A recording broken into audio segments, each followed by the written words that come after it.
বয়সকে বুড়ো আঙুল দেখিয়ে চিরযৌবনা রূপ আর উজ্জ্বল ত্বকের রহস্য নিয়ে সবসময়ই অনুরাগীদের চর্চার কেন্দ্রে থাকেন জনপ্রিয় অভিনেত্রী জয়া আহসান।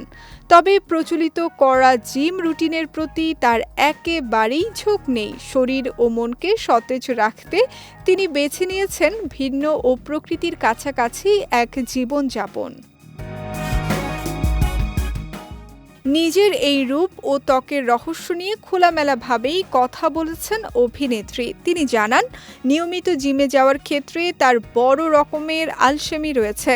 কৃত্রিম জিমনেশিয়ামের বদলে মাঠঘাট আর প্রকৃতির সান্নিধ্যে চাষের ক্ষেতেই নিজের ফিটনেস ও মানসিক প্রশান্তি খুঁজে পান জয়া।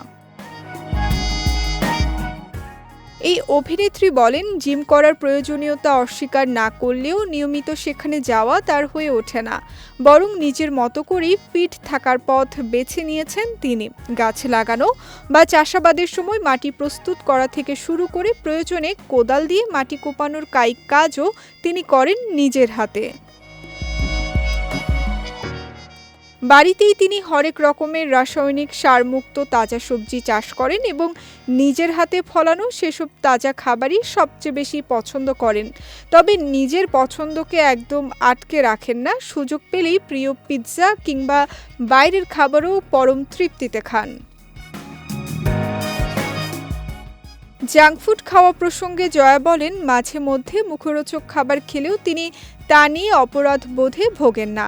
তার মতে মাঝে মাঝেই মন ও আত্মাকেও একটু তৃপ্তি দেওয়া উচিত।